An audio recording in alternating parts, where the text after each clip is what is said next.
Quelques semaines après la publication du rapport des cours des comptes impliquant des membres du gouvernement, un autre rapport, cette fois-ci de l'ISEE, épingle une autre personnalité, à savoir Mimi Touré, ancienne présidente du Conseil économique, social et environnemental. Des journalistes et activistes appellent la justice à éclairer la lanterne des Sénégalais sur ces malversations. Ils souhaitent que toute la lumière soit tirée dans ces dossiers. Quand le rapport de la Cour des comptes a été publié, je disais à certains de mes confrères que je m'attendais à ce que d'autres rapports sortent. Pour la bonne et simple raison que vous l'avez vous-même dit, nous sommes dans un contexte où on est à quelques mois de la prochaine présidentielle. Et j'ai l'impression que du côté du pouvoir, au-delà de la nécessité de faire la transparence sur certains sujets, au-delà de la nécessité de rendre compte pour ceux qui ont à gérer des deniers publics, nous sommes dans un contexte plus politique où il faut peut-être neutraliser certains qui pourraient être des adversaires. Mais quoi qu'il en soit, je pense que dans ces genres de situations-là, le plus important, c'est que la justice fasse son travail. On ne peut pas se permettre certaines libéralités, prendre certaines libertés avec les deniers publics et ne pas rendre compte. Je crois que c'est à la justice de faire son travail. Si elle fait son travail, les politiques continueront à faire de la politique, ça ne gênera personne. La position de Sunu Milliard Dourès reste la même, c'est-à-dire que justice soit faite, que la justice soit impartiale. On a fait sortir, en tout cas, on a publié un rapport que les concernés, que les principaux concernés apportent leur justificatif, qu'ils apportent les preuves qu'ils ne sont pas mêlés ni de près ni de loin à ces malversations notées dans ce même rapport. Il en est de même pour Mimi Touré. On l'a accusé d'avoir détourné des milliards. Qu'elle essaie d'apporter en tout cas des preuves montrant que, en tout cas, justifiant qu'elle n'en est pour rien, en tout cas pour ce cas. Et après que la justice soit impartiale, aussi bien pour les ministres épinglés que pour Mimi Touré. En tout cas, les ministres devraient quand même démissionner ou qu'on les démunisse de leurs fonctions en attendant que, voilà, que lumière soit faite, en tout cas pour ce cas.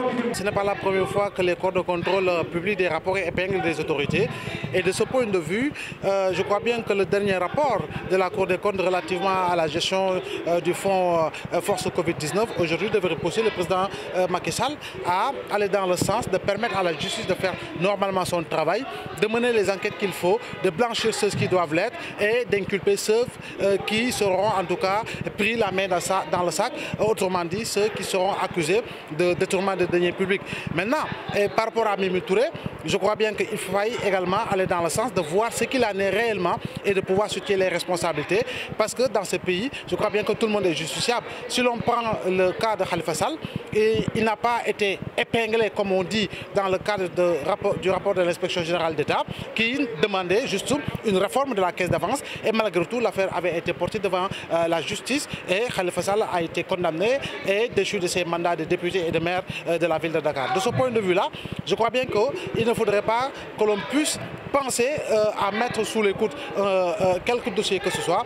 Il faut permettre justement à la justice de redorer son blason en allant dans le sens de pouvoir épingler, de pouvoir inculper, de pouvoir juger probablement des autorités qui sont du camp du président Macky Sall, membres de la paire, membres de la coalition Benno Bokk Yakaar, mais qui occupent des hautes fonctions dans le pays. Et ce que la justice doit faire, c'est ce que la justice a fait autour de Karim Wade, c'est ce que la justice a fait autour de Khalifa Sall, c'est ce que la justice a fait autour de ces personnalités qui avaient été emprisonnées dans le cadre du dossier lié à l'enrichissement illicite. Je crois bien qu'il n'y a pas autre chose que d'aller dans le sens de permettre à la justice d'ouvrir les enquêtes qu'il faut, de mener les enquêtes qu'il faut, de situer les responsabilités et s'il y a lieu véritablement d'ouvrir des procès pour en tout cas aller dans le fond du dossier et situer les responsabilités, blanchir ou condamner tout simplement. Je crois bien qu'il n'y a que cela qui vaille. Autrement dit, ne pas donner l'impression qu'il y a une justice à double vitesse. Après la publication du rapport de la Cour des comptes, des membres de la société civile regroupés dans le politique Sunu Milliard Dourès avaient tenu une manifestation pour exiger des suites judiciaires. Quelques jours après, ils ont été reçus par le Premier ministre Amadou Ba qui assure qu'il n'y aura pas de poursuites judiciaires tout azimut. Alors que l'exploitation de ce rapport continue de faire polémique, un autre rapport vient s'ajouter à l'actualité politico-judiciaire du pays à quelques mois de la présidentielle de 2024.